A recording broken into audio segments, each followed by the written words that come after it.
I got Coach Kozlowski with me. Coach Koz, longtime coach at Bethel High School. He's coached at the Prentice School, and then he's helping people at Pocosin. And tell me a little bit about your life at Bethel High School. You put a lot of years in at Bethel. Well, the history of Bethel, and you were a part of it way back in the day, and we were probably the only Hampton school to have ever won the overall athletic title other than Menchville, who won it for so many years.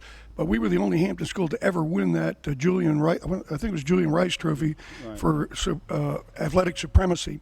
And then, of course, we didn't start winning championships until around 1972 or 3, and then we went right through. And when I became the AD in 1984, all of a sudden there kind of tended to be an explosion of state championships in a variety of sports, and everybody was getting into the playoffs. Scholarships were getting much larger. It was a wonderful time for Bethel High School. And, I'd like to make a real significant point that, there was an article that was written about integration in 1972 becoming mandatory. Bethel High School was integrated when it opened in 1968, and I was there, people, and it was the first totally integrated high school. We were 50-50. We're an offshoot of Hampton High School, and I couldn't have been any prouder of all those young people that went through that program and really have not gotten the credit that they deserve for what they did from 1968 to 1972 when integration became mandatory. And had I known that other people would not step up and talk about it in that fashion, and I was told by an administrator, hey, you should have done it. And so I'm finally doing it publicly because I don't think they can do anything to me anymore. Oh, no, that's right. They can't fire you or anything, can they? No, and they just keep on paying me, and I love that. Let's drop back a little bit. You said something about all these championships. Do you think going to all the different divisions and Division 5 and Division 6, did that have anything to do with more people getting recognized and getting more scholarships because they got to play in more games? Well, to be honest with you, back in the day, we won our first 2 state championships when Mike won his first few. There were 3 divisions: the AAA, the AA, and the Single A. Obviously, finances contributed to the development of the Division 5, Division 6 playoffs, and of course, they're trying to expand them to get even more revenue on the regional level by trying to expand those things. And I can understand why, because of the economic situation that we're in today. I think the more exposure that players have, I can remember back in the early days when players were getting scholarships, they would come into my office and sit down and talk about where they wanted to go to school. And he said, as long as I was going to be on national television or on television, that's where they wanted to go. And unfortunately, in those days, only the named schools were on TV. Then the ACC developed that local programming where it came into our area, and all of a sudden, I think situations changed, and a lot more of your athletes, good athletes, from the Hampton Roads area, and specifically Hampton and Newport News, opted to remain in the ACC because they were on local TV, which meant that their families could get to see them play, get a good education, and then still be on TV. So I think that was the key thing. Okay, well, let's talk a little bit about your life after Bethel High School. Because I know, you left Bethel High School, you had a great career at Bethel High School, but you didn't just walk away from coaching.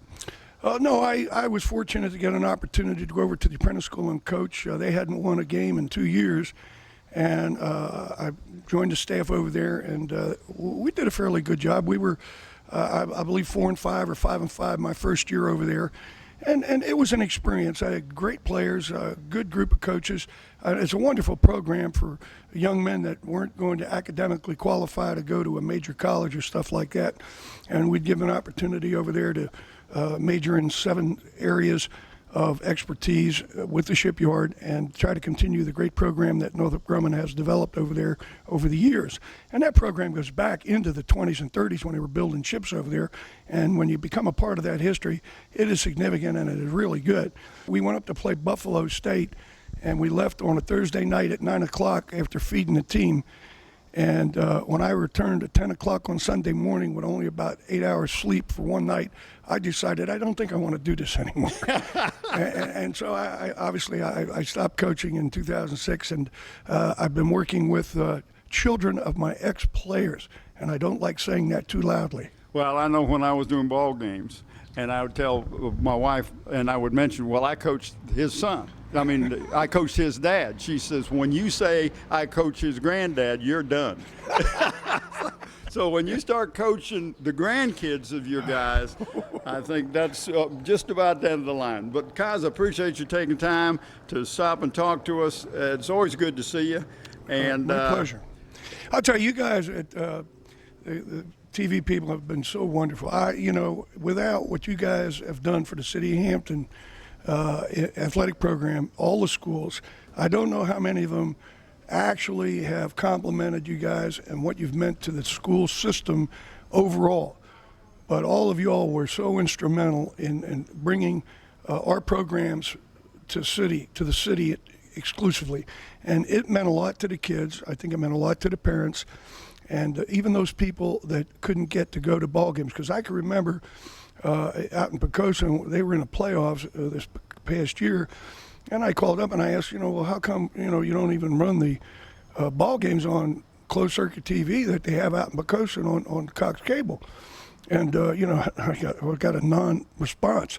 So the City of Hampton has done some great things with your program, and I hope they'll continue to do it and do it even better. And I think the whole community benefits from it. well, I appreciate that. Kind words. Well, thank you. Good enough. This is Bob Hintz.